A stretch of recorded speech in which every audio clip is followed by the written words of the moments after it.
Shalom Bapak Ibu Saudara, selamat malam. Hari ini Kamis, kita mau masuk dalam ibadah Kudus Sudi. Kita persiapkan hati kita, kita persiapkan jiwa kita. Kita mohon hadirat Tuhan. Haleluya, haleluya, haleluya.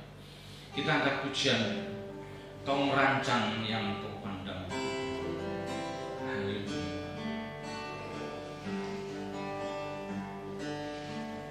Kau merancang yang Kau pandang, ku perlu di luar mampuku untuk mengerti keajaiban kasih setiamu. Kau nyatakan setiap waktu bagai gelombang ombak di lautan, mengagungkan semua yang Bapa lakukan. Ubahmu terus seturut gambarmu. Aku ada sebagaimana ku ada, hanya oleh anugerah-Mu, tangan penjunan maha bijaksana. Katakan, Kau merancang. Kau merancang yang Kau pandang, ku perlu di luar mampuku untuk mengerti keajaiban kasih setiamu. Kau nyatakan setiap waktu bagai gelombang ombak di lautan, mengagungkan yang Bapa lakukan. Ubahmu terus seturut gambarmu. Aku ada sebagaimana ku ada, hanya oleh anugerah-Mu, tangan penjunan maha bijaksana. Kami puja setiap hati, naikkan pujian syukur bagi-Mu. Semua makhluk ciptaan dan umat pilihan menyembah padamu. Sungguh Kau tak tergantikan, Maha Kudus Tuhan dan Bapa kami.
Kau nyatakan setiap waktu bagai gelombang ombak di lautan, mengagungkan yang Bapa lakukan. Ku baru terus seturut gambarmu. Aku ada sebagaimana aku ada, hanya oleh anugerahmu, tangan penjunan maha bijaksana. Kami puja segenap hati, naikkan pujian syukur bagimu. Semua makhluk ciptaan dan umat pilihan menyembah padamu. Sungguh kau tak tergantikan, Maha Kudus Tuhan dan Bapa kami. Kekallah kerajaanmu di langit dan bumi yang baru. Kami puja, kami puja segenap hati, naikkan pujian syukur bagimu. Semua makhluk ciptaan dan umat pilihan menyembah padamu. Sungguh kau tak tergantikan, Maha Kudus Tuhan dan Bapa kami. Kekallah kerajaanmu di langit dan bumi yang baru. Kekallah kerajaanmu. Kekallah kerajaanmu di langit dan bumi yang baru. Kekallah kerajaanmu di langit dan bumi yang baru.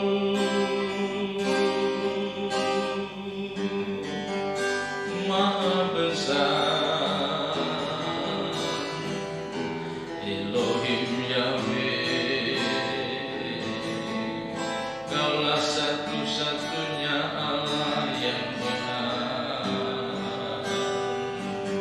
Kau yang layak ditinggikan, Kau yang layak dipermuliakan. Haleluya.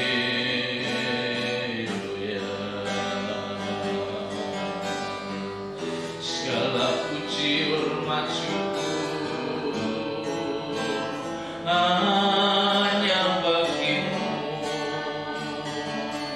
Segala puji hormat syukur hanya bagimu, Allah sesembahan kami, Allah junjungan kami. Kaulah segalanya, Kaulah segalanya.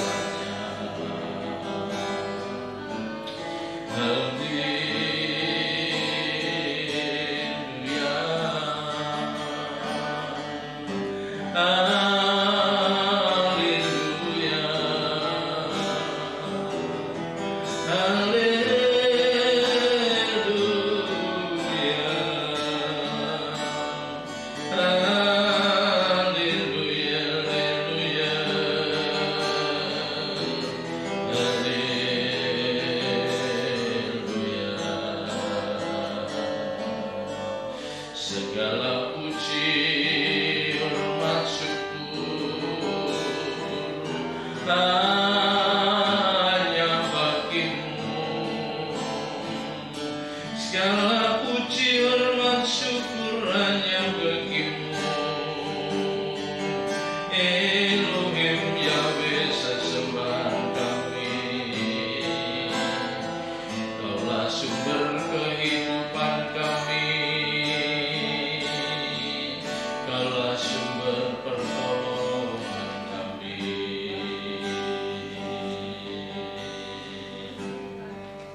hanya Dirimu Tuhan, hanya Dirimu Tuhan, hanya Dirimu Tuhan, yang selalu ku nantikan.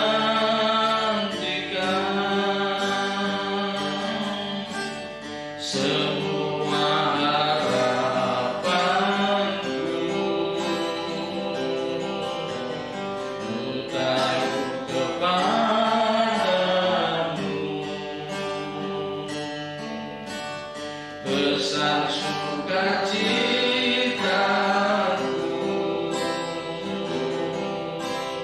ku memandang wajah-Mu, hanya Dirimu, hanya Dirimu Tuhan,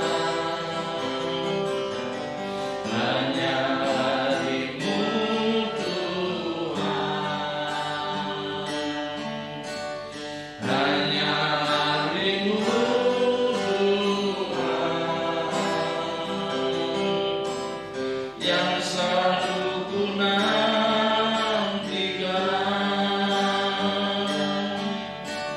Semua harapanku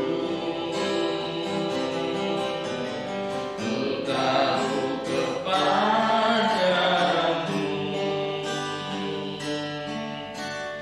Besar sukacitaku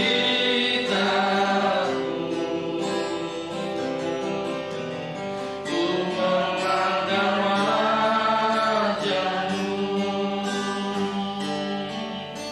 Takkan ku harap lagi bahagia dunia ini, semua hanya semu belaka.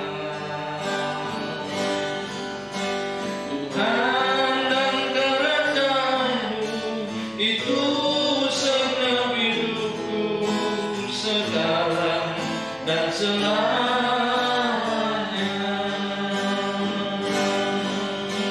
Takkan ku harap lagi bahagia dunia ini, semua hanya semu belaka. Tuhan dan kerajaan-Mu itu segenap hidupku, sekarang dan selamanya.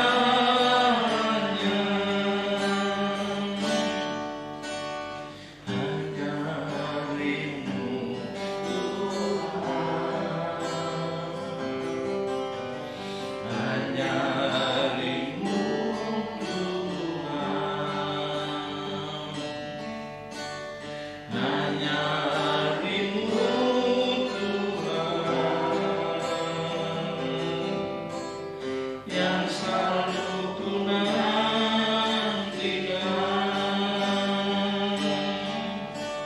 Semua harapanku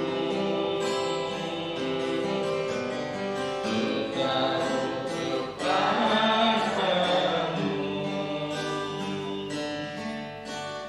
Besar sukacitaku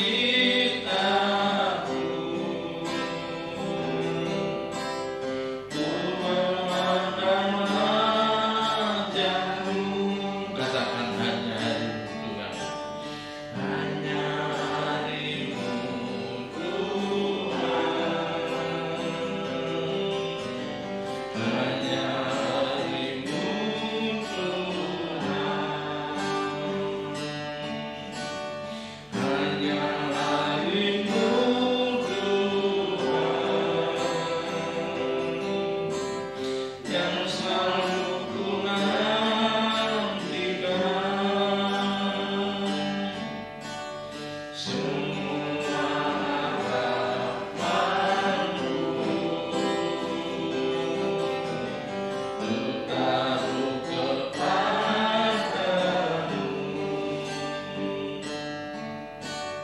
Besar sukacitaku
tak tahu sampai kapan hari hidupku, akhir hayatku ini tidak menentu. Namun yang pasti perjalanan hidup ini berakhir di suatu saat nanti. Sebelum hari akhir hidupku tiba, sebelum semua kesempatan tiada, bukan berjuang dalam pertandingan iman, mengakhiri dengan kemenangan. Ku tak tahu sampai kapan hari hidupku, akhir hayatku ini tidak menentu. Namun yang pasti perjalanan hidup ini berakhir di suatu saat nanti. Sebelum hari akhir hidupku tiba, sebelum semua kesempatan tiada, bukan berjuang dalam pertandingan iman, mengakhiri dengan kemenangan. Mari kita bangkit berdiri. Hanya satu kerinduanku, sempurna seperti Bapakku, sesuai rancangan semula, serupa dengan Tuhan Yesus, tujuan imanku, berkenan di hadapan Bapa. Hanya satu kerinduanku, sempurna seperti Bapakku, sesuai rancangan semula, serupa dengan Tuhan Yesus, tujuan imanku, berkenan di hadapan Bapa, berkenan di hadapan Bapa, berkenan di hadapan Bapa.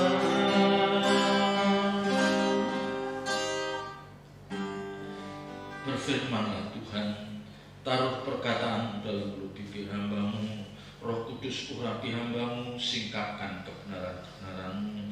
Biar apa yang hamba-Mu sampaikan itulah kebenaran yang keluar dari isi hati-Mu ya Bapa. Pakai kami menjadi saluran berkat bagi banyak orang. Terpuji nama-Mu kekal selama-lamanya. Di dalam nama Tuhan Yesus Kristus kami menyerahkan jalannya pemberitaan firman pada sore malam hari ini dalam tangan kuasa-Mu. Haleluya. Amin. Silahkan Bapak Ibu Saudara kembali.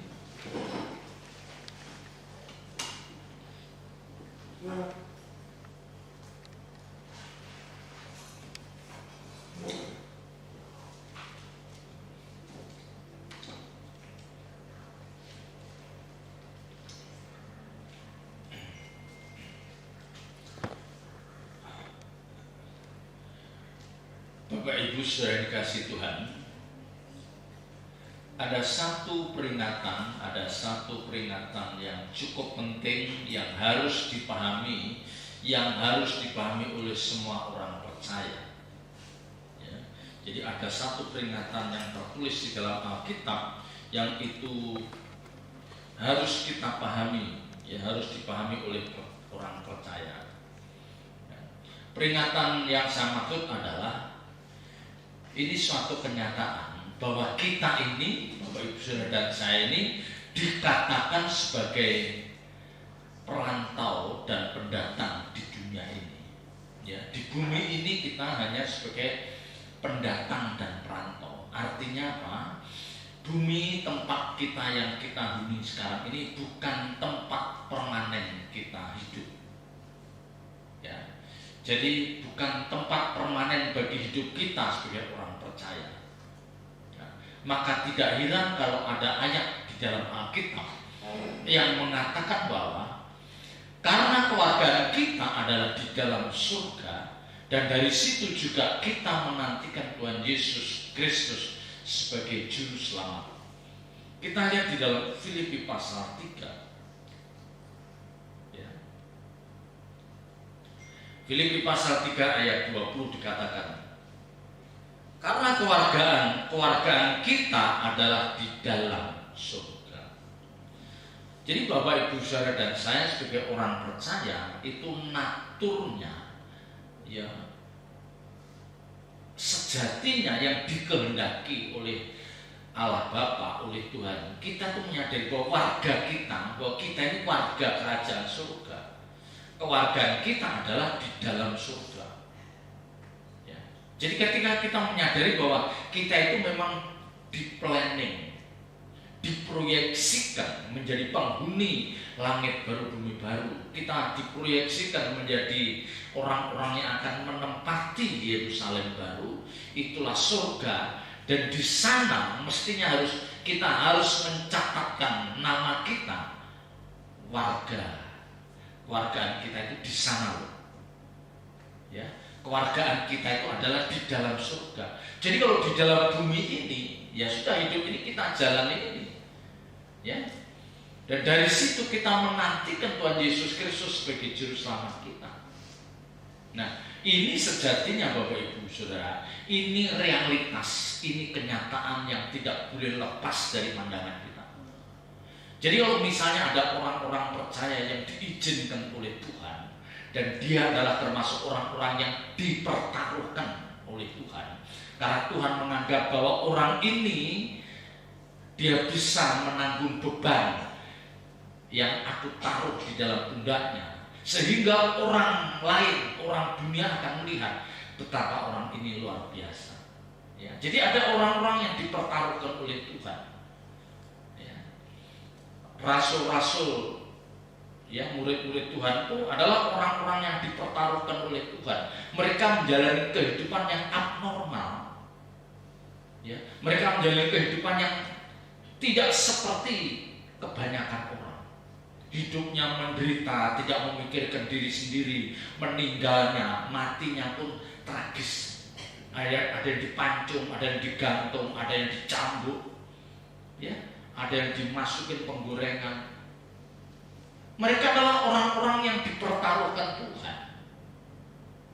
Ya, karena di dalam diri mereka sangat sadar bahwa di dunia ini aku hanya menjalani hidup seperti yang Tuhan inginkan.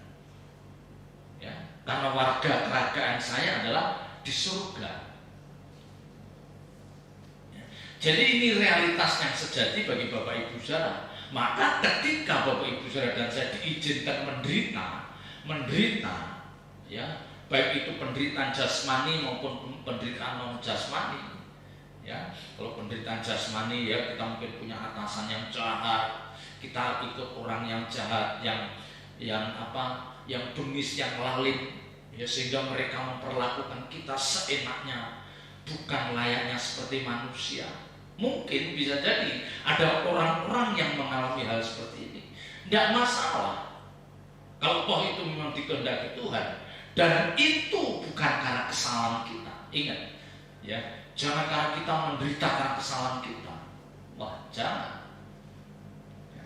Kalau memang ada orang-orang percaya yang diizinkan menderita, ya, dikhianati pasangan hidupnya, ya, pasangan hidupnya setelah mereka berhasil sukses hidup, mereka meninggalkan istri yang dari awal mencintai dan mendampingi ketika suami ini berjuang.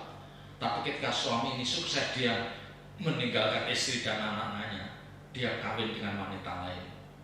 Ya, belum lagi nanti ada istri yang dia nyari nafkah, nyari uang, ya, sementara suaminya tidak bertanggung jawab, tapi justru punya kebiasaan yang buruk, yang mabok-mabok, main judi, ya. Tapi sang istri dia punya pendirian yang kuat bahwa aku tidak boleh bercerai, ya, karena dia pegang kebenaran. Ini kan menderita, ya. Belum lagi ada orang-orang yang dia kerja keras menghasilkan uang yang cukup, tapi dia rela tidak menikmati hasil keringatnya karena Tuhan kirimkan orang-orang yang menjadi beban dalam hidupnya. Ini juga menderita. Tapi sekali lagi saya katakan, jalani saja dalam kekuatan, dalam pimpinan Roh Kudus, karena kita tahu bahwa hidup yang sesungguhnya bukan di dunia ini, ya. Kita warga kerajaan surga, ya. Jadi di bumi ini dikatakan kita hanya menumpang. Hidup di bumi ini oleh Tuhan, ya. Jadi kalau manusia hidup di bumi ini oleh Tuhan dipakai sebagai kehidupan manusia di bumi ini, dipakai sebagai sarana Tuhan untuk memilih mana orang-orang yang pantas dibawa ke langit baru bumi baru, ya. Jadi di kehidupan manusia di bumi ini oleh Tuhan dipakai sarana oleh Tuhan untuk memilih mana orang-orang yang layak, yang pantas dibawa ke langit baru bumi baru, yang pantas untuk mendiami Yerusalem baru. Nah, ini mereka harus membuktikan kehidupannya sepanjang di bumi, ya. Jadi ibaratnya di bumi ini sebagai tempat persemaian, ya. Kalau ada tanaman itu disemai di satu tanah yang tidak terlalu luas, disemai. Nanti kalau tanaman ini kelihatannya sebagai bibit unggul, wah dia cepatnya dipindah ke tempat yang lebih luas yang memungkinkan dia berbuah lebih banyak. Ya. Jadi dunia di mana kita hidup ini ibaratnya tempat persemaian, ya. Semua orang ditaruh sama Tuhan, sama Allah Bapa, digelar, diberikan kehendak bebas untuk menggelar hidup di dunia ini. Nah, Tuhan memilih mana orang-orang yang pantas, yang layak dibawa masuk dalam Yerusalem baru. Ya. Kalau ternyata ini adalah menurut Tuhan, oh ini orang yang tidak bermasalah. Selama di dunia dia tidak pernah bermasalah. Tidak bermasalah dengan banyak orang. Tutur katanya, perbuatannya, karakternya bagus. Pantas ada di Yerusalem baru. Ya, nanti ada orang-orang yang resek, ditaruh di tempat manapun tuh, ditaruh di tempat manapun juga oleh Tuhan. Orang itu selalu bikin resek, ya, selalu bikin masalah. Tuhan katakan, wah ini tidak pantas ada di langit baru bumi baru. Orang ini nggak pantas ada di Yerusalem baru. Mereka harus ke api kekal. Ya, itu. Jadi bumi itu tempat persemaian. Lah, Bapak Ibu Saudara dan saya harus menyadari bahwa disinilah kita masuk dalam perlombaan yang diwajibkan, seperti yang dikatakan di dalam Ibrani 12. Kita masuk dalam perlombaan yang diwajibkan. Semua orang menggelar hidup dan Tuhan akan mengawasi. Ya, Tuhan akan lihat. Ya. Mari Bapak Ibu Saudara saja kita mengawali pembacaan kita dari 1 Petrus pasal 2.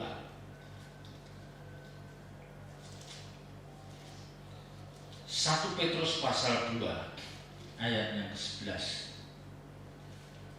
1 Petrus pasal 2 mulai ayat yang ke-11. Peringatan untuk hidup sebagai hamba Allah, ya. Kalau kita lihat perikopnya, peringatan, ya. Jadi ini peringatan untuk Bapak Ibu Saudara dan saya yang memang kita itu dikatakan sebagai hamba Allah. Hambanya Allah, hambanya Tuhan, ya, doulos, pelayan, jongos, ya. Ayat 11, saudara-saudaraku yang kekasih, Aku menasihati kamu supaya sebagai pendatang dan perantau kamu menjauhkan diri dari keinginan-keinginan daging yang berjuang melawan jiwa. Ya, keinginan-keinginan daging yang berjuang melawan jiwa. Nah, menurut tradisi, surat 1 Petrus ini memang ditulis oleh Rasul Petrus, ditujukan kepada orang-orang percaya yang ada di dalam perantauan. Ya, jadi memang saat itu ada orang-orang percaya yang ada di dalam perantauan, mereka tinggal sebagai orang-orang minoritas. Ya.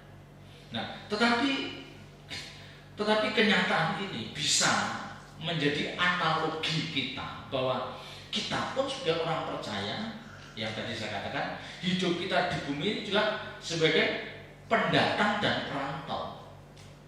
Ya. Karena kita hanya akan diberikan waktu oleh Tuhan itu 70-80 tahun untuk kita menikmati. Selebihnya kebanggaan kita adalah penderitaan dan penderitaan. Karena kita katakan umur kita 70, kalau kuat 80. Selebihnya itu adalah penderitaan dan kesengsaraan. Artinya kok orang akan terus mengeluh dan mengeluh ketika dia menginjak usia 80 tahun ke atas. Pasti ada keluhan. Tidak mungkin tidak. Alkitab ngomong begitu. Ya, 70-80 tahun umur kita, lebihnya itu memang masih hidup, tetapi akan banyak keluhan dan penderitaan. Nah, dan ini mengingatkan bahwa yang tadi saya katakan, kita itu hanya sebagai pendatang dan perantau. Ya, memang surat ini ditujukan pada orang percaya, di mana mereka adalah orang-orang yang sebagai orang pendatang dan perantau di satu tempat. Tetapi sekali lagi ini bisa dianalogikan dengan hidup kita sebagai orang percaya, ya, bahwa kita memang bukanlah penghuni tetap dunia ini. Ya, ingat, kita bukanlah penghuni tetap dunia ini. Ya, karena seperti Alkitab katakan bahwa bumi dengan segala yang ada di dalamnya itu akan menjadi lautan. Kalau dilihat di dalam 1 Petrus, bumi dan segala isinya itu akan menjadi lautan api. Dan orang-orang percaya yang berkenan di hadapan Tuhan akan disingkirkan, akan dibawa oleh Tuhan, diperkenan masuk langit baru, bumi baru.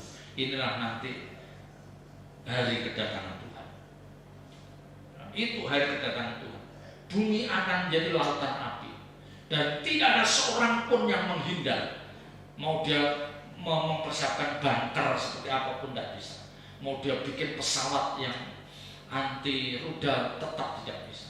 Karena kuasa Tuhan tidak bisa dihentikan. Kalau Tuhan Allah Bapa mengatakan bahwa ini adalah hari terakhir dan anak manusia akan datang ke dunia, semua harus diakhiri.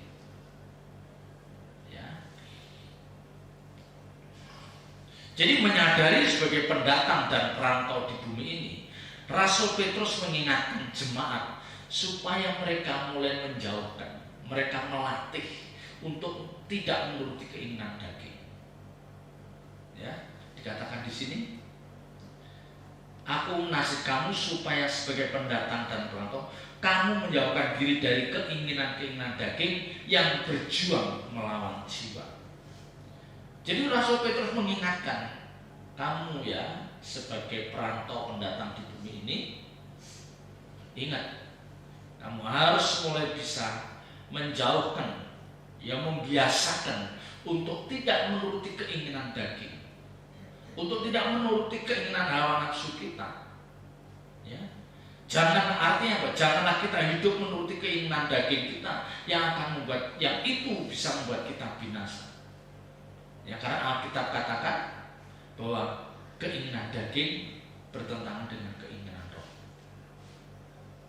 Ya, dan Alkitab juga katakan darah dan daging tidak mendapat bagian dalam kerajaan surga. Diajar roh itu. Ya, kalau dikatakan keinginan roh itu artinya apa? Semua keinginan yang itu merupakan kehendak Bapa. Ini Bapak Ibu Saudara yang menjadi perjuangan kita. Ya, mematikan keinginan daging, membiasakan hidup dalam penurutan roh, itu tidak mudah. Itu tidak mudah. Maka Alkitab katakan roh memang penurut tetapi daging lemah. Roh penurut. Ya, orang percaya ngerti berdoa itu penting. Menyembah Tuhan itu penting. Ya, ada di hadirat Tuhan itu nyaman, nikmat. Roh kita tahu itu, tapi daging kita berat melakukan. Ya, membantu, menolong orang, ya, berbuat baik pada seseorang itu membuat kita sukacita. Ya, orang tahu itu. Yang ngalah, terus murah hati, itu akan membuat kita itu seperti mengumpulkan harta di surga. Orang percaya tahu, roh kita ngerti, tapi daging kita lemah. Ya, kita naluri kita belum sampai ke sana karena tidak dibiasakan. Ya, tidak dibiasakan. Maka tadi di ayat 11 katakan, kamu menjauhkan diri dari keinginan-keinginan daging, artinya apa? Latihlah kamu. Coba kamu membiasakan. Kamu membiasakan jangan menuruti keinginan hawa nafsu. Ya, jangan menuruti keinginan hawa nafsu. Ya, punya uang banyak, pengen pergi ke sana, pengen beli itu, coba kamu rem. Kamu rem. Ya, memang itu uangmu, itu hakmu. Ya, itu uangmu, jerih lelahmu. Ya, dan uang itu bukan uang haram, itu uang halal. Tetapi bukan berarti kita bisa menggunakan seenaknya. Ya, bukan berarti kita bisa membelanjakan uang kita semau kita, bukan. Ya, maka dikatakan jangan membiasakan menuruti keinginan daging kita. Ayat 12. Milikilah cara hidup yang baik di tengah-tengah bangsa-bangsa bukan Yahudi, supaya apabila mereka memfitnah kamu sebagai orang durjana, mereka dapat melihatnya dari perbuatan-perbuatanmu yang baik dan memuliakan Allah pada hari Ia melawat mereka. Ya, sepertinya minggu kemarin pernah ya ini saya singgung. Ya. Milikilah cara hidup yang baik. Jadi Rasul Petrus mengingatkan bahwa kamu sebagai pendatang, kamu sebagai perantau, di mana kamu sebagai komunitas kecil, ya, kamu kaum minoritas, di tengah bangsa-bangsa, di tengah orang-orang yang tidak mengenal Tuhan dengan benar. Mereka tidak mengenal Allah yang benar. Kebanyakan dari mereka adalah orang-orang fasik yang pasti akan bergesekan dengan kamu, yang pasti akan memusuhi kamu, yang pasti akan bisa memfitnah kamu. Ya. Ini katakan memiliki cara hidup yang baik di tengah bangsa bukan yaitu supaya apabila mereka memfitnah kamu. Ya. Jadi memang seringkali Bapak Ibu Saudara dan saya oleh Tuhan itu diizinkan masuk dalam satu komunitas, di mana di dalam komunitas itu kita tidak menemukan atau sedikit sekali orang yang baik. Ya, dalam pergaulan kita di sekolah atau di SMA, pergaulan kita di mahasiswa, kita tidak menemukan orang-orang yang baik menurut standar orang percaya. Ya. Tetapi Tuhan ingatkan, sekalipun kamu ada di lingkungan seperti itu, kamu harus mampu menunjukkan perbuatan baiknya. Ya. Milikilah cara hidup yang baik di tengah-tengah bangsa bukan Yahudi. Ya. Peragaan hidupmu harus baik di tengah-tengah orang-orang yang tidak mengenal Allah yang benar. Mereka harus melihat bahwa kita adalah orang yang baik. Tutur kata kita, mengalah kita, murah hati kita, mulut kita tidak reseh. Ya, kita selalu bisa menerima kekurangan orang lain dan kita mudah memaafkan. Ya, kita begitu mudah untuk berkorban bagi orang lain. Dan perbuatan-perbuatan baik ini harus dilihat mereka. Ya, harus dilihat mereka tanpa kita ada keinginan supaya dilihat. Ya, jadi perbuatan baik kita itu natural. Ya memang aku begini, orang percaya itu hidupnya seperti ini. Perbuatan baik yang aku lakukan bukan untuk menarik orang lain supaya bersimpati, enggak. Terserah orang mau berempati, memuji atau menghargai perbuatan baik saya enggak pikirkan itu. Karena yang saya pikirkan, karena ini perintah Tuhan, ini perintah Allah, supaya kita berbuat baik sehingga orang lain yang itu ada kecenderungan tidak suka dengan kita, dia tidak akan pernah bisa menyalahkan kita, tidak bisa menyalahkan. Ya. Nah, yang sedihnya Bapak Ibu saudara, yang sedihnya kita itu sudah berjuang berbuat baik, mengalah, murah hati, itu pun ada orang-orang yang menyalahkan kita. Ya. Mulut kita sudah diatur, ya ditata untuk kita tidak berkata-kata, mengucapkan kalimat bahasa yang melukai orang lain. Kita harus sangat hati-hati. Itu pun masih ada orang yang tidak suka. Apalagi kalau ada orang percaya yang hidupnya seenaknya. Ya. Ada orang percaya yang hidupnya seenaknya. Dan saya menemukan hal ini, Bapak Ibu Saudara. Ya, di kantor itu, di tempat pekerjaan itu, saya lihat ada orang-orang percaya, orang Kristen yang ngomong besar tapi di tempat kerja itu menjadi celaan banyak orang. Datang terlambat, tidak disiplin dengan pekerjaannya, tidak profesional. Ya, ini yang menjadi batu sandungan. Ya, ini yang menjadi apa? Membuat Tuhan itu dicela, dikecam. Oh begini ya orang Kristen. Oh begini ya murid Tuhan. Oh begini ya kualitas pelayan Tuhan. Ya. Karena teman-teman kerjanya melihat bahwa kerjaan orang itu nggak bagus, mudah izin, ya kalau istirahat siang itu lama. Ya. Tapi sementara teman-teman kantornya tahu bahwa dia itu orang Kristen, mengaku pelayan Tuhan. Nah ini orang-orang yang mempermalukan Tuhan. Ya, maka kalau Alkitab Rasul Petrus katakan dalam ini, katakan milikilah cara hidup yang baik di tengah-tengah bangsa bukan Yahudi. Itu artinya apa? Supaya nama Tuhan itu tidak dihujat. Ya, nama Allah tidak dihujat. Karena apa? Karena perbuatan kita. Ya. Kan kita melihat ada orang-orang percaya yang hidupnya tidak tertib. Ya, masuk kantor seenaknya, pulang cepat, nanti mudah minta izin, belum lagi nanti tidak jujurnya, belum lagi mulutnya kasar. Ya, mulutnya kasar, selalu menimbulkan kegaduhan di dalam komunitasnya. Dan saya melihat, bukan tidak melihat, aduh itu orang Kristen kayak gitu. Ya, ya karena orang mungkin dia ketika dia ke gereja itu perbuatan baik itu nomor sekian. Ya, kamu diselamatkan bukan karena perbuatan baik. Nah, terus dia bisa hidup seenaknya gitu.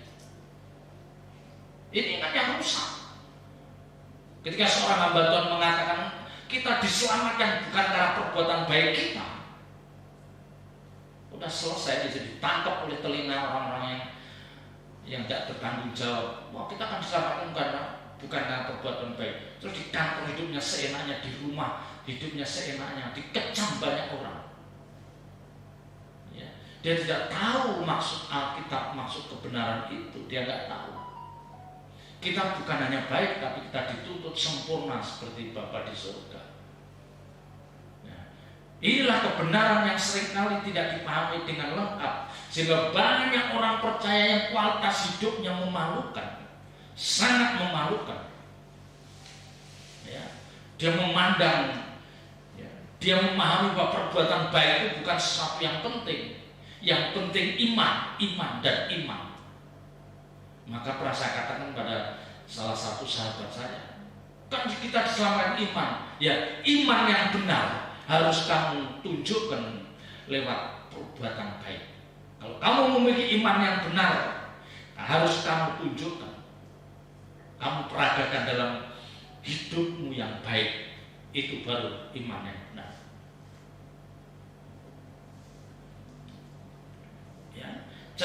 Memiliki cara hidup yang baik itu mutlak bagi orang percaya. Jadi perbuatan baik itu tidak bisa lepas dari orang percaya. Ya, karena perbuatan baik yang kita lakukan. Nah, ini yang penting. Perbuatan baik yang kita lakukan itu ya sebagai bentuk bahwa kita takut akan Allah. Ya. Jadi perbuatan baik yang kita lakukan itu sebagai bentuk bahwa kita adalah orang-orang yang takut akan Allah, sebagai bentuk bahwa kita menghormati Tuhan. Maka kita harus berbuat baik. Ya. Karena semua orang tahu bahwa kita adalah orang percaya. Mereka tahu bahwa kita adalah orang percaya, anak-anak Allah yang akan mewarisi kerajaan surga. Tapi kalau orang percaya memiliki karakter buruk dan banyak orang mengecam cara hidupnya, tidak mungkin dia masuk langit baru. Ya, dia di mulutnya mengatakan aku beriman, tapi dari perbuatannya tidak menunjukkan bahwa dia orang beriman yang benar. Ya. Jadi harus ingat, perbuatan baik kita itu menunjukkan bahwa kita menghormati Tuhan, kita takut akan Tuhan, kita takut akan Allah. Ya. Coba kalau misalnya kita pernah kan bapak-bapak atau ibu-ibu dalam satu komunitas, nanti ada satu anak yang bandelnya minta ampun. Anak-anak yang lain bisa dikasih tahu, ya jangan rame, jangan lari-lari, jangan teriak-teriak, jangan mainan yang bahaya. Nanti ada 1-2 anak yang sampai ya kita kan pernah dengar ada bapak-bapak yang ngerasanya dasar kayak anak setan. Ya, karena nakal banget anak itu. Nanti pasti ujungnya apa? Anak siapa sih itu? Itu sama dengan kita orang percaya. Kalau kita menjadi orang-orang yang brengsek, yang suka merugikan orang lain, kan ada orang Kristen ya. Ini kan mempermalukan Tuhan. Ini kan mempermalukan nama Allah. Nah, sama anak kecil itu juga mempermalukan nama bapaknya. Oh, dasar pantesan anaknya si A ya. Nggak beda jauh dengan bapaknya. Bapaknya juga preman kok gitu.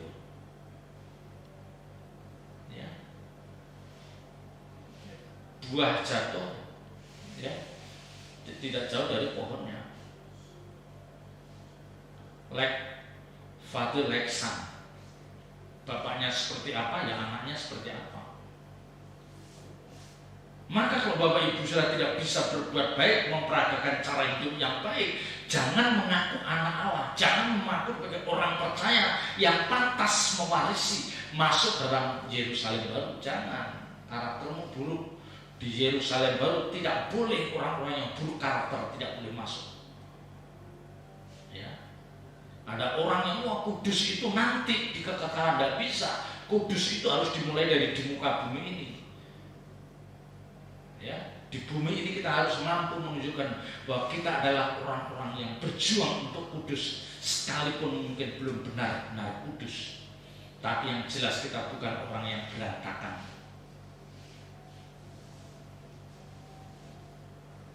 Ya, memiliki cara hidup yang baik supaya nama Tuhan dipermuliakan. Kalimat terakhir yang mengatakan, ya, mereka dapat melihat dari perbuatanmu yang baik dan memuliakan Allah pada hari Ia melawatnya. Jadi ketika mereka melihat perbuatan kita baik, mereka memuliakan Allah. Sama dengan anak itu. Ketika komunitas bapak-bapak atau ibu-ibu itu melihat anak itu berprestasi hebat, ya dia umur 16 tahun udah kuliah di luar negeri, hebat.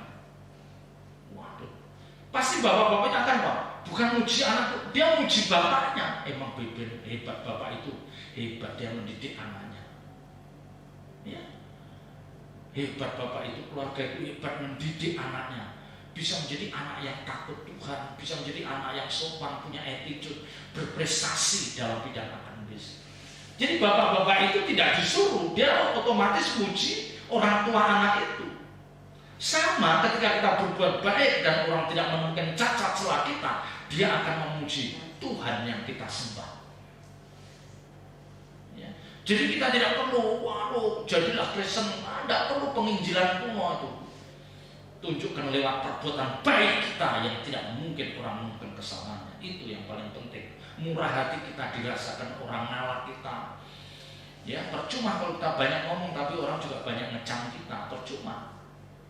Karena orang akan memuliakan Tuhan ketika dia melihat perbuatan baik kita. Sama, orang tua dari anak itu akan dipuji ketika dia melihat anak itu berprestasi. Hebat orang tuanya bapak ini. Ya, bapak itu juga tidak menghendaki dia dipuji oleh bapak-bapak yang lain, tidak menghendaki sama sekali. Ya, sama sekali dia tidak menghendaki ada ibu-ibu, bapak-bapak, keluarga, banyak keluarga yang memuji dia, tidak menghendaki. Tetapi itu otomatis. Ya, karena orang salut dengan jerih lelah kamu mendidik anakmu, bisa menjadi orang yang tahu ada attitude-nya bagus, dia berprestasi. Itu yang penting. Ya, ayat 13 dan 14. Tunduklah karena Allah kepada semua lembaga manusia, baik kepada raja sebagai pemegang kekuasaan yang tertinggi, maupun kepada wali-wali yang diutusnya untuk menghukum orang-orang yang berbuat jahat dan menghormati orang-orang yang berbuat baik. Ayat 13 dan 14 ini kita, Bapak Ibu Saudara dan saya, diajar untuk tunduk terhadap orang-orang yang memang punya otoritas. Ya. Jadi Bapak Ibu Saudara, sekalipun kita di kantor punya pangkat, di kantor, di perusahaan kita punya jabatan tinggi, ya, wah kita pemilik perusahaan, tetapi di lingkungan kita harus tunduk sama RT RW karena dia punya otoritas. Sama lurah camat kita ikut aturan main. Ya, kita ikut aturan main, jangan kita mentang-mentang. Ya Pak, RT-nya gaji berapa sih, RT pendidikannya apa? Jangan mentang-mentang. Mereka punya otoritas, diberikan kepercayaan untuk mengatur rukun tetangga, ya. Antar tetangga biar rapi, ya, biar tertib. RW diberikan kepercayaan untuk mengatur warga biar tertib. Buang sampah tertib, ya, kalau punya hajat harus tertib, ngasih tahu tetangga-tetangga sekitarnya sehingga nanti tamu-tamu parkirnya nggak mengganggu orang sekitarnya. Jadi kita belajar tunduk pada mereka, dan ini yang sulit, ya, karena saya perhatikan banyak orang itu kalau udah merasa hebat itu jangankan nama RT RW, ya, sama pimpinan di kantor pun mereka nggak tunduk. Ini yang menyedihkan. Ya, kekristenan tidak pernah mengajarkan seperti itu. Kekristenan tidak mengajarkan kita menjadi pemberontak. Tahu? Tidak pernah mengajarkan kita menjadi pemberontak, menjadi oposisi yang loyal dan cenderung kasar mainnya. Kita diajar untuk mempergunakan bahasa-bahasa halus yang memberkati, dan yang penting apa? Doa kita. Kita doakan orang-orang yang bertentangan, berseberangan, bermusuhan dengan kita. Kita doakan. Karena memang Alkitab katakan, kita memberkati musuh kita, mendoakan orang yang memusuh kita, biar nanti Tuhan yang beracara. Ya, ini berat Bapak Ibu Saudara. Tunduk pada lembaga manusia. Tunduk kita bukan karena orang itu, karena Allah. Ya, karena Allah. Tunduklah karena Allah. Jadi kalau kemudian misalnya di dalam RT, RW atau kelurahan menyatakan demi perbaikan jalan ini satu rumah kena 500.000, ya sudah. Kalau 80%, 90% mau bayar, masa kita nggak mau bayar? Ya, nggak tunduk namanya, nanti jadi omongan. Dan itu mempermalukan Tuhan. Itu mempermalukan Tuhan. Yang pernah saya sampaikan dulu di lingkungan rumah lama kita itu ada bapak-bapak yang mobilnya satu usahanya ini, tapi bayar sampah tuh bisa nunggak sampai 1,5 tahun pada 15.000. Itu jadi omongan, ya, jadi omongan. Nunggak sampai 1 tahun, 1,5 tahun, sampai 15-25.000. Ya, jangan seperti itu. Ya. Kalau memang itu memang komitmen dan itu sudah semua sudah setuju, mari kita melakukan yang sebagai hak kita ikuti. Ya, karena saya mengajarkan ini, Pak, saya takut Bapak Ibu saya itu enggak tunduk. Ya, artinya Pak, diundang rapat RT RW, enggak pernah datang. Ya, nanti ada apa kumpulan, enggak pernah menampakkan batang hidungnya, enggak pernah. Ada orang kesusahan, tetangga meninggal, enggak pernah datang. Itu kan enggak bagus itu. Ya. Memang tidak ada kewajiban, tetapi itu etika dalam kita. Ya, etika dalam kita bergaul dengan masyarakat sekitar kita. Enggak bisa kita, kita nggak bisa pamer, saya orang pelayan Tuhan, nilainya nggak ada. Justru kamu akan mempermalukan Tuhan. Ya. Justru orang seperti ini akan mempermalukan Tuhan karena kamu tidak punya empati terhadap lingkunganmu. Mempermalukan Tuhan. Dan ada orang-orang seperti ini, sedih saya. Ya, diundang acara apapun tidak pernah nampak hadir. Kayak seperti nanti kalau mati bisa jalan sendiri ke kuburan. Ya, ada yang bilang, wah ini angkuhnya, arogannya minta ampun. Kayak nanti kalau mati bisa jalan sendiri ke kuburan. Artinya apa? Nggak ada orang yang antar, yang gotong petinya nggak ada. Ini kan untuk ngomongin orang-orang yang memang tidak tahu diri, orang-orang yang merasa hebat, yang tidak memerlukan lingkungan orang-orang sekitarnya, nggak tunduk dengan apapun. Ya, maka ayat 13-14 ini kita diajar untuk tunduk pada orang-orang yang memang punya otoritas. Karena Alkitab katakan bahwa pemerintah itu pun diangkat oleh Allah. Olehnya kita harus menghormati. Diizinkan oleh Allah untuk mereka memerintah kita. Ayat 15. Sebab inilah kehendak Allah, yaitu supaya dengan berbuat baik kamu membungkamkan kepicikan orang-orang yang bodoh. Diulangi lagi. Tadi ayat 12 mengatakan bagaimana kita harus menggelar cara hidup yang baik, cara hidup yang orang lain tidak menemukan celah dari kesalahan kita. Nah, ayat 15 dikatakan perbuatan kita itu dikehendaki Tuhan. Perbuatan kita memang itu diinginkan oleh Allah. Karena kita tahu bahwa ada orang-orang yang licik, ada orang-orang picik, orang bodoh di sekitar kita. Nah, perbuatan baik kita itu untuk membungkam mereka. Ya, saya ulang. Sebab inilah kehendak Allah, yaitu supaya dengan berbuat baik, kamu membungkamkan kepicikan orang-orang yang bodoh. Artinya apa? Memang di sekitar kita ada orang-orang yang picik, ada orang-orang yang bodoh, ada orang-orang yang bebal. Dan tapi kita tidak perlu bersitegang dengan mereka. Kita tidak perlu gesekkan, berantem, tidak perlu, sangat tidak perlu.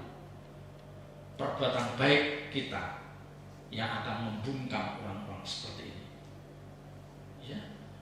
Memang mungkin perbuatan baik kita yang sederhana belum, tapi ketika perbuatan baik itu kualitasnya sudah tinggi, standar tinggi, dia bungkam. Ya, karena perbuatan baik itu ada tingkatannya sederhana, ya agak sederhana, sampai nanti tingkatan yang perbuatan baik yang sulit dilakukan banyak orang. Nah, perbuatan baik yang sulit dilakukan banyak orang, nah di sini yang potensi untuk membungkam orang-orang seperti ini. Ya, misalnya dia tahu mereka jahat sama kita, keluarga itu misalnya tidak bersahabat sama kita, bawaannya selalu ingin ngajak konflik, ngajak ribut, selalu kita terus menghindar. Satu saat dia mengalami musibah, taruh aja kunci mobil, udah Pak pakai mobil kita, yang orang lain tidak mungkin bisa melakukan itu, udah Pak bawa aja mobil kita, berapa hari terserah Bapak. Kalau kita bisa melakukan itu, kita serahkan mobil kita, kunci bawa pakai seperlunya Bapak sampai urusannya selesai. Coba ini keluarganya kan dibungkam. Dia tidak menyangka bahwa mobil dia akan dilepas, istilah lepas kunci itu kita pakai. Tahu maksud saya? Udah Pak, pakai aja mobil saya. Loh Bapak, enggak apa-apa, saya masih ada mobil yang lain. Coba dibungkam. Kita tidak perlu ngeladenin orang-orang itu dengan kata-kata kasar, tidak perlu. Kita tunggu sampai Tuhan menunjukkan kapan aku berbuat baik bisa membungkam orang ini. Udah begitu. Ya. Apa ada keluarganya yang sakit keras, kita antar mobil, pakai mobil kita juga ke IGD, juga ke rumah sakit. Ya sementara dia kelimpungan. Udah Pak, biar gampang nanti pakai uang kita. Bingung dia. Nah, mestinya perbuatan-perbuatan seperti ini yang dikehendaki Tuhan. Dan pasti ada kesempatan untuk orang percaya melakukan hal ini. Karena kalau tidak mungkin ada kebenaran seperti ini. Ya. Jadi artinya apa? Kebenaran ini muncul karena memang ada orang-orang tertentu yang dikelilingi oleh orang-orang picik dan bodoh. Ya, udah picik, bodoh, miskin lagi mungkin. Nah, orang percaya ada di situ. Ada kesempatan orang percaya itu menggenapi kebenaran ini dengan cara berbuat baik. Udah pakai mobilku. Ya, kalau perlu udah nih Pak, apa? Pakai uang saya, udah nggak usah diurusi. Ngembalinya gampang. Itu kan dibungkam. Mereka mau ngomong apa lagi? Kalau dia selama dia masih manusia wajar, dia pasti dipermalukan. Nah ini yang dikehendaki Tuhan ini. Bukan kita adu argumentasi, wah menunjukkan hebat, menunjukkan siapa kita. Tapi ketika mereka berbuat kita nggak mau cawe-cawe, ya kita menggenggam rapat dompet kita, percuma. Ya, kita hanya pandai berdebat, hanya pandai bersilat kata, hanya pandai membela diri, tapi perbuatan kita sama sekali tidak memberkati orang. Apa gunanya? Enggak ada gunanya itu. Karena Tuhan mengatakan bahwa membungkam orang yang licik dan bodoh dengan perbuatan baik, bukan dengan perkataan, bukan dengan tindakan, bukan dengan keputusan. Wow, panggil aparat yang kita kenal. Misalnya kita kenal banyak Brimob, wah Brimob suruh ngumpul ke tempat kita biar dia tahu. Itu bukan cara orang percaya. Ya, kita kumpulkan, kita punya saudara angkatan darat. Ada dong saudaramu main kesini pakai pakaian dinas biar tetangganya jatuh ngepel. Itu bukan cara orang percaya. Kita membungkam mereka dengan perbuatan baik, bukan menunjukkan super power kita, tidak. Kekuatan manusia daging kita bukan seperti itu. Ya, bukan seperti itu. Anak mereka dirawat, kita nomor 1 besuk, dibawain makanan. Ya, ada keluarganya dirawat rumah sakit, kita nomor 1 besuk, dibawain sesuatu yang sangat bernilai. Itu cara membungkam mereka. Ya, jangan males, dia mah galak ngapain besuk, wah salah. You anak dunia. Ya. Anak dunia, justru lihat orang-orang yang tidak bersahabat atau kurang bersahabat, kamu perlakukan dengan baik. Karena Alkitab katakan, kalau kamu berbuat baik dengan orang yang berbuat baik padamu, apa upahnya? Nah, iya kan? Nah, itu yang sering kali kita lakukan. Dia ngasih kue, kita ngasih kue. Dia ngasih apa, kita ngasih apa. Ya, nggak ada upahnya. Ya, bukan berarti salah dia nganter kue, kita ganti nganter, nggak salah. Tetapi itu tidak menggigit. Dia tidak pernah nganter kue, kita kasih kue. Nah, itu baru. Kalau kita berbuat baik pada orang yang berbuat pada kita, tidak nendang. Karena emang Alkitab ngomong, mana upahnya. Ya, tapi ini berat, karena ini merobek daging kita. Ini yang mengajar kita untuk menyangkal diri. Jadi melakukan sesuatu yang sebetulnya tidak ingin kita lakukan. Ya. Tapi karena itu kebenaran, aku lakukan. Tapi manusia kita nggak ingin melakukan. Itu sangat jahat orang itu, sangat memusuhi kita. Secara manusia aku tidak ingin melakukan. Tapi karena perintah Tuhan, bagaimana cara membungkam orang-orang seperti ini dengan perbuatan baik, aku lakukan. Nah ini yang mestinya sering kita peragakan, dan biar apa? Anak cucu menantu kita lihat, oh papa kita, oh mertua kita sering berbuat seperti itu. Kalau kita tidak pernah berbuat baik, nanti anak-anak kita nggak ada yang dicontoh. Ya, anak kita, cucu menantu nggak ada yang dicontoh, karena orang tua mertua umumnya juga nggak melakukan apapun. Ayat 16. Hiduplah sebagai orang merdeka dan bukan seperti mereka yang menyalahgunakan kemerdekaan itu untuk menyelubungi kejahatan-kejahatan mereka, tetapi hiduplah sebagai hamba Allah. Ayat 16 ini mengatakan, ya, kemerdekaan kita, ya, kemerdekaan yang kita miliki harus digunakan dengan bijak. Yang merdeka itu artinya begini, kita tidak punya ikatan. Ya. Merdeka itu artinya kita tidak dibawahi oleh orang lain. Ya, kita tidak menjadi hamba orang lain. Ya, kita tidak terikat oleh sesuatu apapun. Jadi kita merdeka. Ada kan orang-orang yang tidak merdeka? Ya, ada orang-orang yang tidak merdeka. Contohnya apa? Orang-orang yang menyimpan dendam, kesalahan orang lain itu orang yang tidak merdeka.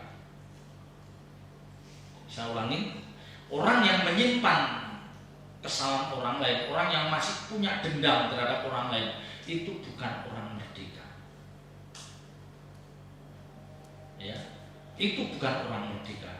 Nanti dia suruh pergi, ternyata harus satu mobil, nggak jadi pergi, di mobil ada itu. Ini tidak merdeka. Karena dia tahu di mobil ada orang yang dia dendam. Bisa membayangkan kan, ibu-ibu rata-rata gitu, mau pergi mana, begitu di mobil ada si A, nggak jadi ikut.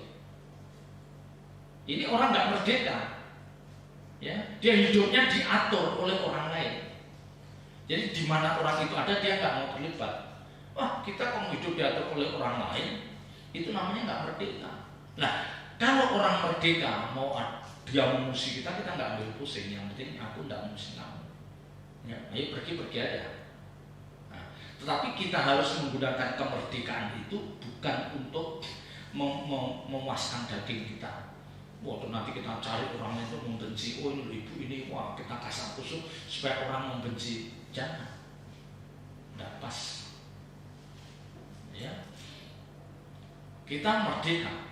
Misalnya kita punya saudara kita yang bukan orang percaya, dia bukan orang Kristen, karena kita telepon nggak mau nggak merdeka ini. Ya udah, kalau memang dia bukan orang percaya, ya udah kita kesana saja. Ya, kita kesana memang dia dari sononya begitu kok.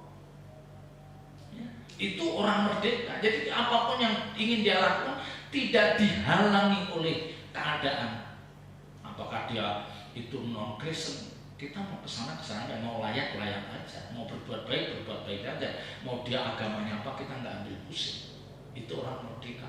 Kalau orang yang nggak merdeka, pilih dia agamanya apa, dia suku apa, ya, nggak merdeka dia. Ya, jadi setiap tindakan yang akan dilakukan dia selalu pilih. Kalau Bapak Ibu Saudara dan saya sebagai orang merdeka, mau berbuat baik kepada siapapun nggak masalah. Kalau itu memang Tuhan gerakkan untuk berkorban ini, ya udah.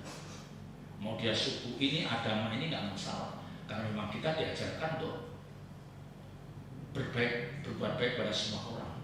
Maka ayat 16 ini katakan, hiduplah sebagai orang merdeka. Jangan diikat oleh perasaan-perasaan kita yang akan membelenggu kita. Dan bukan seperti mereka yang menyalahgunakan kemerdekaan itu untuk menyelubungi kejahatan-kejahatan mereka. Ya. Jadi ada orang-orang yang, ya, dikatakan dia merdeka tapi sebenarnya dia jahat, tapi untuk menutup. Ya, dia jahat, jadi pura-pura merdeka. Ya, padahal dia jahat. Kalau kita enggak. Sekalipun banyak orang yang tidak bisa atau belum bisa menerima kita tetap bisa tulus kepada mereka. Ya, kita tetap bisa tulus. Karena di sini katakan, tetapi hiduplah sebagai hamba Allah, Ya, sebagai abdi Tuhan yang harus bisa berbuat baik kepada siapapun. Ayat terakhir 17. Hormatilah semua orang, kasihlah saudara-saudaramu, takutlah akan Allah, hormatilah raja. Ya, pesan yang mendalam bagi kita sebagai anak Allah. Kita diajar untuk rendah hati. Kita diajarkan untuk rendah hati. Kita menghormati siapapun, menganggap orang lain lebih penting dari diri kita. Ya, ada kan di dalam Efesus kalau nggak salah, kita menganggap bahwa orang lain itu lebih penting dari kita. Jadi kita menghormati mereka. Ya, ini salah satu bentuk bahwa kita takut akan Allah. Ya, ini Bapak Ibu saya bisa saya sampaikan pada sore malam hari ini.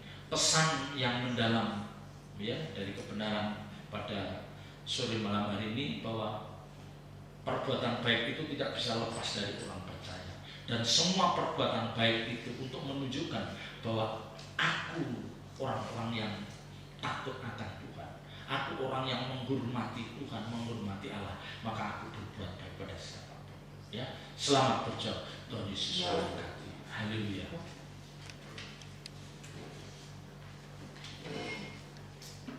Kita angkat pujian nomor 13, hari-hari hidup datang dan berlalu.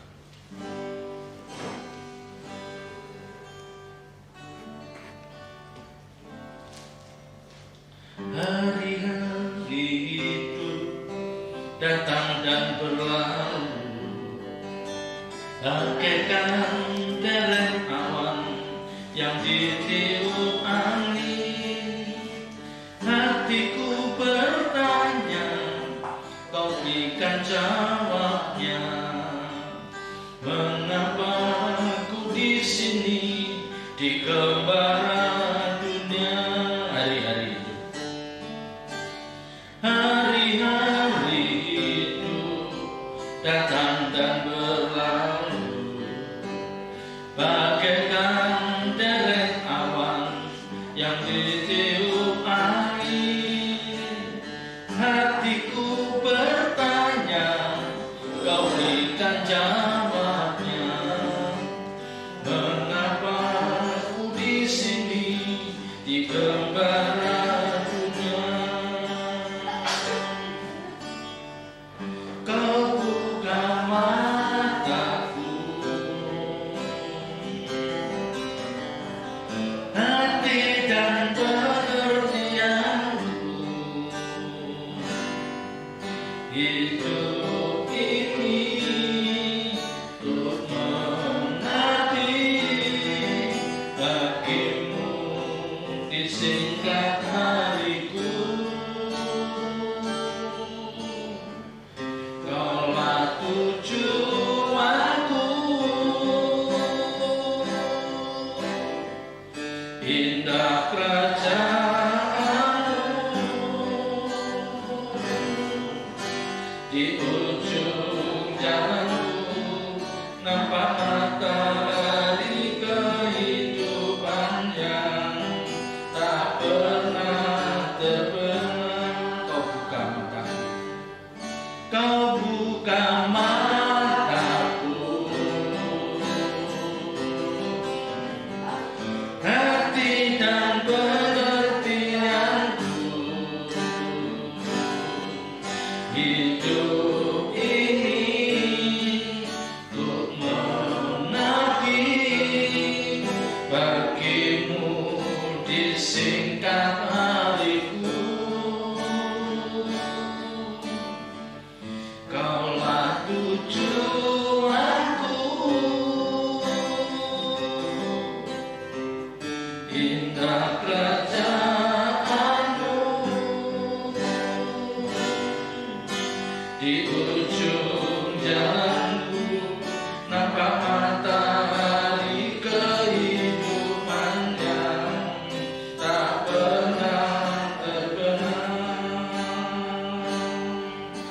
Di ujung jalanku nampak matahari kehidupan yang tak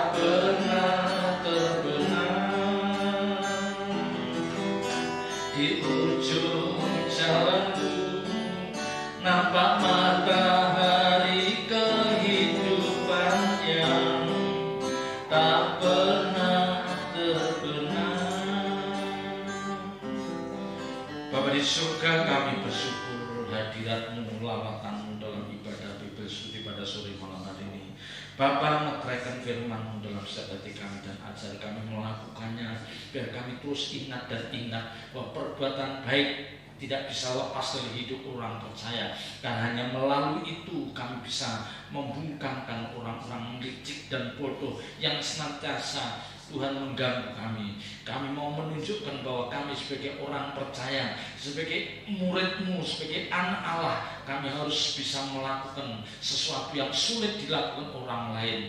Tetapi oleh karena dorongan Roh Kudus, Engkau memampukan kami untuk kami berbuat baik sekalipun mereka mungkin bukanlah orang-orang yang baik bagi kami. Terima kasih Bapak, terima kasih berikan kami kekuatan untuk melakukan kebenaran firman-Mu, untuk mewujudkan kebenaran firman ini dalam hidup nyata kami. Terima kasih ya Bapak. Kami menyerahkan segala jemaat GSKI Alit Yatim Manggis dalam tangan kasih-Mu, juga saudara kami yang setia mengikuti ibadah streaming.